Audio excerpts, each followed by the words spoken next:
These are the top 5 books to understand Al-Qaeda's ideology. Each of these particular books represents a different view. For example, the book The Looming Tower is a pretty good summary and should be viewed as a starting point by Lawrence Wright.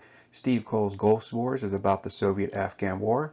Black Banners is a good way to introduce you to a lot of the Al-Qaeda members, as it involves the interrogations by Ali Soufan, who was an FBI agent and identified the 9/11 hijackers through his interrogation practice.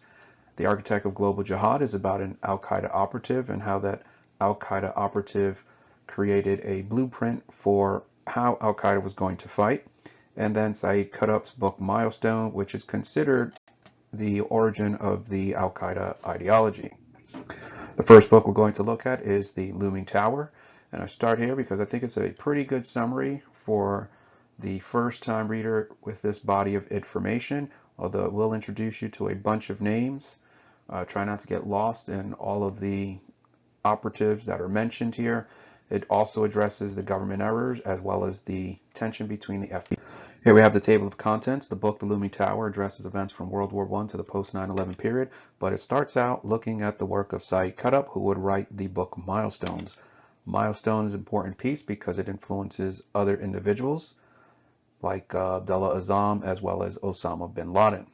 So in his piece, he argued that just like Lenin led some sort of revolutionary vanguard, there was a need in states with a high Muslim population to lead some sort of Islamic vanguard. And that Islamic vanguard was going to reject materialism as well as modernity, and it was going to provide some sort of environment for Muslims to practice their religion. In his piece, he argued that there were exterior forces called Jahili that stem back to Jahiliyyah, which was a period prior to the establishment of Islam. So in this situation, you would see the leader of Egypt, Nasser, who eventually was going to be killed, possibly by members of the Muslim Brotherhood or the Egyptian Islamic Jihad organization. And it's important to note that some of those Egyptian Islamic Jihad members did believe in some of the ideas of Saeed Qutb, which he outlined in his book, Milestones. As we look later on in the book, we continue with looking at the work of Saeed Qutb and how Saeed Qutb was trying to abolish all systems. And those systems could be capitalism and communism. And his new system, which is going to be Islam, is going to provide a better environment for mankind. His ideas would go on to influence Abdullah Azzam, who would go on to influence Osama bin Laden. And then at the end of the Soviet-Afghan War, you would see a new vision that was going to emerge, and that new vision eventually would be Al-Qaeda, where Abdullah Azzam is killed, and then some of his ideas are modified, and then bin Laden takes the reins in Afghanistan. Again, we are looking at the rejection of modernity and how they're going to direct toward a common enemy. And this is all done after Abdullah Azzam is eliminated, where we start to see the evolution of the Al-Qaeda ideology in the early 1990s. The next book, Ghost Wars, primarily about the Soviet-Afghan War and how the Afghan rebels were supported by the United States through efforts with the CIA, as well as support by Congressman Charlie Wilson. Here we see the chapters for Ghost Wars, which primarily is about the Soviet-Afghan War, but it does devote time to looking at the United States government after the Soviet-Afghan War and how they were concerned about bin Laden, and that bin Laden was trying to create some sort of wider movement. There's a lot of information here about the CIA and how they wind up getting weapons into the hands of the Mujahideen during the Soviet-Afghan War. And the goal here by the Mujahideen was to drive the Soviets out of their country, which makes, during the Cold War, these individuals great allies for the United States. The book follows numerous Al-Qaeda operatives like al-Zawahiri, a member of Egyptian Islamic Jihad before becoming a high-ranking official within Al-Qaeda. His organization may or may not have been responsible for the killing of Sadat in Egypt. This was before Abdullah Azzam issued an order for Muslims all over the world to leave their countries to travel to Afghanistan Bin Laden would be one, and so would al-Zawahiri. Bin Laden would provide some of the finances, as his family was in the construction business and did come from wealth. And then the book addresses the Soviet withdrawal and the end of the Soviet-Afghan War, and how the CIA started to become concerned about Islamic radicalism, and then also hinting that the CIA possibly is aware that the Arab jihadists that were trained in Afghanistan might potentially present a threat long term. Later chapters focus on the 1990s, the Clinton administration debating whether or not to provide aid to Afghanistan. However, there was not a desire to return to Afghanistan, which was done during the Reagan administration. Hence, the Taliban comes to power. The book focuses on early 90s terrorism, the World Trade Center bombing, as well as the Oklahoma City bombing, and having a debate about whether or not these were the attacks of Osama bin Laden. Keep in mind that the 93 Trade Center bombing was conducted by Ramzi Youssef. Al-Qaeda was not an organization officially at this point. However, he was related to Khalid Sheikh Mohammed. So the debate here is whether or not bin Laden was behind those early attacks. And then the book addresses the possibility that bin Laden had been responsible for the death of Americans. So the book addresses the Soviet-Afghan War and takes you up to the post-9/11 period, following some of those figures who fought in that Soviet-Afghan War and how they may or may not have become Al-Qaeda operatives. Black Banners follows the work of Ali Soufan. Ali Soufan was a FBI operative. He was the individual responsible for investigating the USS Cole attack, as well as identifying the 9/11 hijackers. As I read this book, I tried to keep track of all of the names because it definitely seemed to be a lot of names, and it gets complicated trying to figure out who's who, especially when you have different names. Come to find out that the author in the back of the book did provide a list of all of the operatives and a brief summary on each. So that was a pretty good decision on his part. The main focus guy here will be Abu Jandal, who eventually would be interrogated and used to identify the 9/11 hijackers. They did make a documentary about Abu Jandal called The Oath, if you can find it. Here we have the chapters of Black Banners, and the book mentions numerous Al-Qaeda operatives, Mintar and Hazmi, two individuals who were in the United States prior to the 9/11 attacks. In this particular section, Ali Soufan is looking at how they had not been put on the terror watch list. And again, part of his book is looking at the missed opportunities between the FBI as well as the CIA. He does address some of the evolution of the Al-Qaeda ideology that stems from the work of Saeed Qutb as well as the Wahhabi movement. As he mentions here, it's a little bit about the distrust of modernity with an emphasis on the past. That would make these individuals far-right extremists, as they are concerned about preserving their way of life, their past, their culture, whatever. However, they do mix this with a form of violence, and these individuals were known to identify good and bad Muslims, which basically means this was a judgment from one Muslim on another, basically arguing that your behavior is not good enough.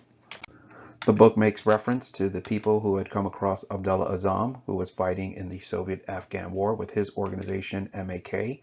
Azzam would later go on to influence Osama bin Laden, and Saeed Qutb influenced Abdullah Azzam. So that is the starting point, would be with Saeed Qutb and his work Milestones. The book addresses numerous operatives, and here we're looking at 1985 Afghanistan and how the individual here in question, Riddy, is saying to Azzam that he's not needed here and he is not in line with this ideology. So we're starting to see some of the tension within some of these organizations as they try to promote their own ideals and interpretation of Islam. Eventually, they would go on to influence the work of Muhammad Atta, and Muhammad Atta was the lead hijacker in the 9/11 attacks. I talk here about the phone number that was used as the Al-Qaeda switchboard. And as I said, he does a great job of identifying some of the operatives, what their roles were, and eventually what happened to these individuals. Later on in the book, we learn about his investigations into the USS Cole attack, which was a ship in Yemen waters. Al-Qaeda would later claim responsibility for this attack. But as Ali Soufan is doing the investigation, he is questioning why he is constantly asking the CIA for information, and they do not seem to share all of the information with him. Here he is looking for an individual, Khalid, and he's questioning why the CIA did not inform anybody about Khalid and how he was in Malaysia, where there was a high-ranking Al-Qaeda meeting that was taking place in Kuala Lumpur. He would later go on to talk about how he was trying to figure out if Khalid had traveled under an alias, if he was traveling to LAX, and again dealing with that frustration. He then transitions to how Abu Jandal provided all of the information that would show the hierarchy of Al-Qaeda, and that was information that was going to be crucial to his investigation and identifying of the 9/11 hijackers. So if you're looking for a book that looks at the investigating, the interrogation of Al-Qaeda operatives by an FBI agent, this definitely is the book, as it is a first-hand account of those investigations and interrogations. The next book is The Architect of Global Jihad, which is basically a translation of al-Suri's work. Al-Suri would write the piece Global Islamic Resistance Call, where he would outline the blueprint strategy for Al-Qaeda to fight against the United States and the West. Here we have the table of contents, and keep in mind that this book is a book that contains excerpts and translations of al-Suri's 1600-page manual. They do spend some time looking at his early life and how he had some conflict with the Saudi jihadis, in particular probably talking about Osama bin Laden. The man on the right is al-Zawahiri, a member of Egyptian Islamic Jihad. So as we first start out, we have al-Suri having some tension about their interpretation of Islam. But what we do know is that all three would wind up in Afghanistan as they fought against the Soviet Union in that Soviet-Afghan war. And at that point, al-Suri would mend his relationship with Osama bin Laden, who would eventually become the Al-Qaeda leader. So what's interesting about his piece is how he is basically arguing how they are going to fight the individual terrorism jihad. He's arguing that you as an individual can fight and you can take up the cause of jihad as an individual where you do not need any sort of hierarchy, which is significant for his piece. The book is a translation of a manual for Al-Qaeda, how they're going to fight. In this section, al-Suri is writing about the potential targets that have an economic presence or a diplomatic presence for point 3, and then what you can do to wage the war primarily as an individual. You as an individual can form your own unit and you can practice your jihad as your personal duty. Keep in mind, this is al-Suri making this point. This does not count for every Muslim. It would be Muslims buying into this particular interpretation of Islam and what al-Suri is advocating for. His work would go on to influence the Hamburg Cell. The Hamburg Cell are the lead hijackers on 9/11, minus Hani Hajor. All three of these individuals were Al-Qaeda operatives, and they would all die on 9/11. The individual X'd out goes by the name of Hani Hajor. Hani Hajor crashed into the Pentagon, but he was not initially part of the Hamburg Cell. So if you're looking for a book on the Al-Qaeda manual for how to fight, I would suggest this book, The Architect of Global Jihad. The number one book to understand the ideology would be Said Qutb's Milestones, which is actually a primary source, because this is where all of the inspiration for Al-Qaeda's ideology pretty much comes from. He is the individual that finds the loophole around killing, because in the Quran it says killing is not allowed and life is sacred. And he outlines a blueprint, an ideological vision roadmap for Muslims buying into his interpretation of the Quran, as well as one for society. In this graphic, we see Said Qutb all the way at the top, and how he would go on to influence numerous individuals. The ones we are concerned with would be al-Zawahiri, Dr. Fatal, al-Suri, Abdullah Azzam, because all of them would fight in the Soviet-Afghan War, Osama bin Laden, and then how these ideas would eventually influence the 9/11 hijackers. Here we have the chapters for milestones. And ultimately what Said Qutb's argument is going to be is that the Western world has failed humanity. They have tried democracy, they have tried all other types of social systems, but all of them have failed. Marxism, socialism, democracy, capitalism, all of them have failed, and therefore it will be necessary for a new structure for society to emerge, and his solution is going to be some sort of Islamic society. Later on, Said Qutb is going to use the term Jahiliyyah. Jahiliyyah is a term that represents the period before Islam existed. So I'm going to put an I here. This is the start of Islam.